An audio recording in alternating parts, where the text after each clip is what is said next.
When they stare you, they will really stare you. Why did you marry her? She is Filipino. Why did you marry Indian? This is how I want to do it. This is how it's happening in the house. No change. Just do it. Okay, I don't like that. We're not doing that. No. So, thank you so much for helping us by allowing us to interview you. So, we begin? yeah. My name is Lenirica Reyes Denistan. My name is Madan Joy Denistan. I'm from India. We have a little boy. His name is Liam Joy Denistan. Thank you so much. So I guess we can start with the questions. For the first question, how do cultural differences make it difficult for you as a couple to arrive at an understanding? When it's a couple from different nationality, there are certain things in the beginning to understand and adjust. For us, communication was not a big problem. Like different culture, different country, there are a lot of things to consider. What I like, sometimes she don't like. What I used to do in my country, the way I do, which is different in their countries. Mostly we need to learn first. Only after learning we can understand, oh okay, this is how it's happening in her country. So we should meet in between, we should talk about it, adjust and come to a point, okay, we do this way. Not entirely like my Indian style way, and I will not be doing everything from her side, so we meet in between. How do language barriers influence the apprehension between you and your partner? Yeah, sometimes it affects in a positive way and also sometimes in a negative way, we can say. For example, there are certain words that you can only express it in your own language. Sometimes there's a song on his language and Len, if only you know the meaning of this song, you will understand how... Yeah, it's my mother tongue is Tamil. So there are like movie songs, all beautiful songs, and the meaning you can only express in your language. And there are like many songs which I will be singing, and I really want Len to understand. That's the same feeling I want to show to you. Whereas she cannot understand and I cannot translate line by line. Sometimes I try, but it's still funny. But it's not a big deal. Were there circumstances where you had to disregard your values to avoid problems with your partner? Yeah, it's again the cultural difference and the different nationality issues. If I want to do something and which Len doesn't like, I'll be like, why she don't like it? Because I'm only thinking this is the way I do in my country, which is right for me. Whereas it's not right for Len, it's a different thing for Len. And then I need to give up sometimes, or instead of saying give up, I can say maybe I need to adjust more. For example, during the pregnancy, you don't like to reveal the gender. Oh yeah. In our culture, we used to celebrate, with the party, the balloons, and for them, they want to reveal it on the day of delivery. So in that sense, even though you're used to doing this, and you need to adjust, and then you need also to adopt. We never reveal the gender. In hospitals, they don't let you know the gender. So we are used to it. We only know on the day of delivery. So I still want to keep it the way it is. And we never knew the gender of a baby. Like we waited all the way, and then it's a boy. Yeah. Was it easy to adapt to your partner's cultural traditions? Yeah, when I went to their country in India, they are more on spicy food, so... Yeah, everything is spicy in India. But you need to tell it to your partner, I cannot eat a lot of spicy, so you need to communicate. It's not always just, okay, I will just accept it. You should also be open and you should tell what you feel to your partner. Also, when we got married, we had this open discussion, like what are the things we need to adjust. It's not that, we got married and then we will adjust. Prior to the marriage, you need to be preparing for it. How do both of you deal with the perception of modern society towards interracial couples? In the early days, not yet married, sometimes when they see you together, different nationality, they will have a second look. Yeah, that's normal. Yeah, that's okay because it's their right to look. Anyway, before we used to, why they're looking at like that? When they stare you, they will really stare you. Until now, right? We are like entirely different. Anybody see, they can tell, okay, she is from Philippines and I'm from India or Sri Lanka or Bangladesh, part of Asia. We all look alike. White and black. So they take a second look. In the beginning, it was kind of disturbing, but now I got used to it, and I don't really care about it. We have a focus. We just go there, do things. But when I see some different nationality couple, there is somebody like us. They are also different country. Oh, nice to see a different interracial couple. So, were there any circumstances when people criticized your relationship? so far, nobody criticized on my face. If they do, I'll knock them out. Nah, like people might talk on my back. Of course, they will not come and say in your face, why did you marry her? She is Filipino, or why did you marry Indian? Never happened. But if anybody come and ask me, I would say, yeah, I found her. She is the best one for me to spend the rest of the life, and she is the only one to understand me. She is the better half of me. Like I'm complete with her now. What do you think? Yeah. So next question, do you and your partner often contribute to your own problems, or are the problems mostly caused by other people?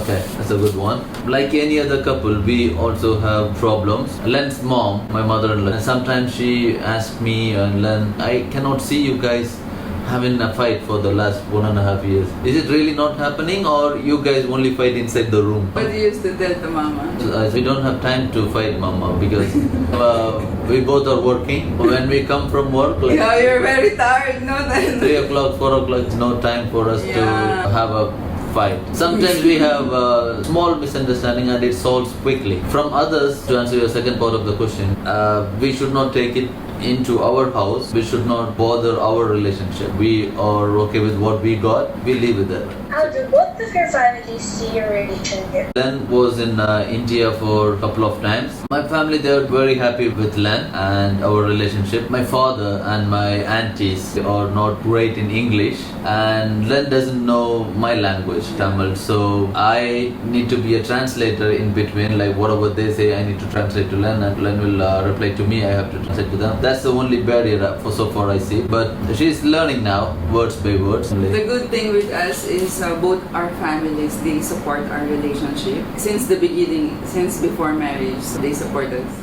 How does educating oneself to the cultural roots of your partner help you compromise to avoid disagreement? You know, at the beginning, I need to learn actually. Culturally in India, when we die, they just take us and they just bury. We don't need to have a place. But I just came to know from Len, like in Philippines, you should have a land, like a small, your burial, you should already buy it and you should have your place. And then she was already telling me that when we got married, Joy, we need to think about our burial, like our land. And I was like, why do you want to buy a land to bury us? But in their culture, Philippines, you should have a place where you will happily be buried. Oh, we can make it nice. And then I was thinking, okay, yeah, that's nice. Those kind of things we quite learn, and we're still learning a lot. We couldn't finish everything. Like whenever Len sees something strange from our side, my side, she would think, oh, why is it like that? And then I used to explain her. She learned it, and then she adjusts for it.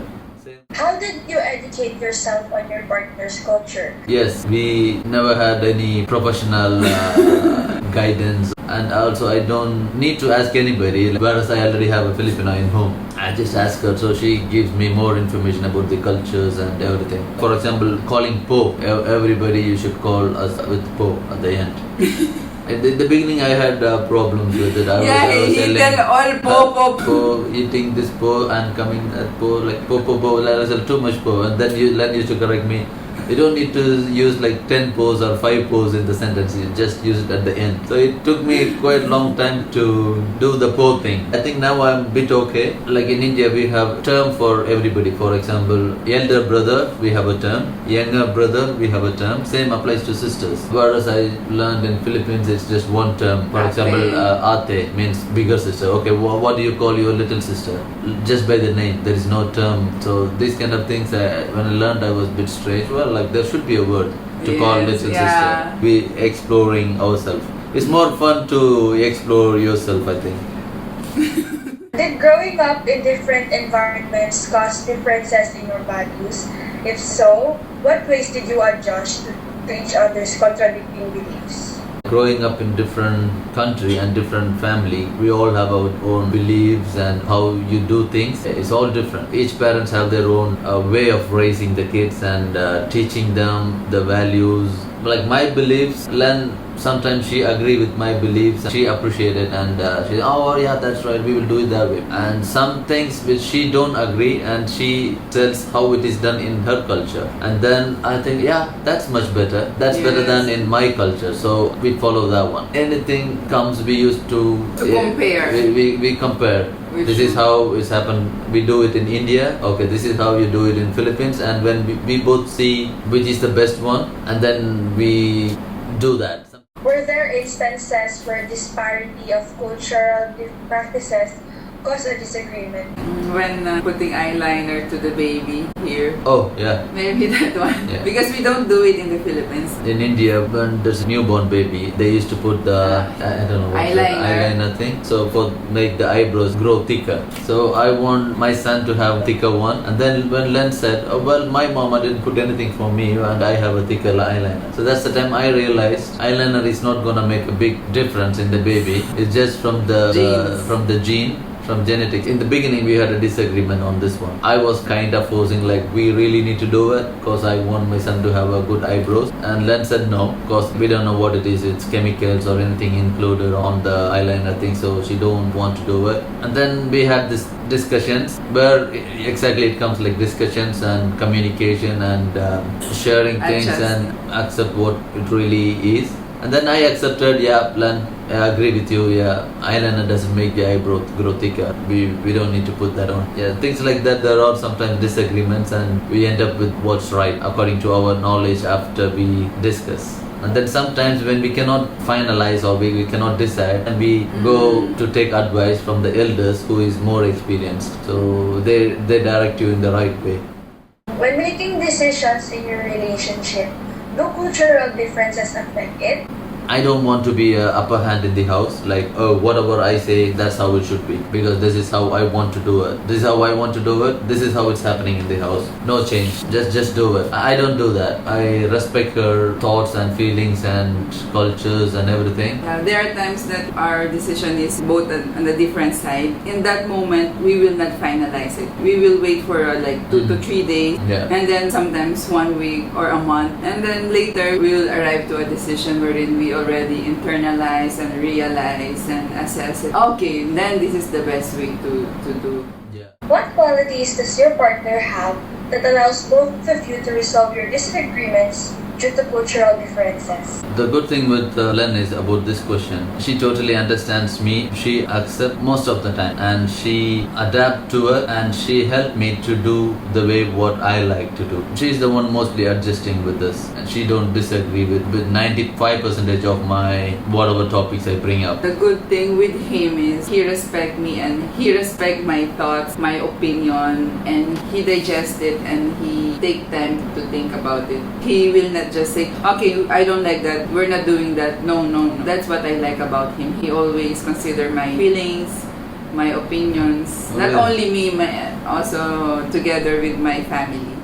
Do one of you take the lead when it comes to making decisions in the relationship? If you give the equal respect to your partner and you listen to your partner and then you decide what is the right thing to do. I used to take the lead, to be honest. We communicate, we share, we understand, we see the difference, we analyze it. At the end we will see what is the best thing for our family, our future, our baby, and then we decide, okay, this is what we need to do, and then I take the lead to move forward with all the decisions and how to achieve the goal. What was the specific cultural difference why your families often disagree with each other?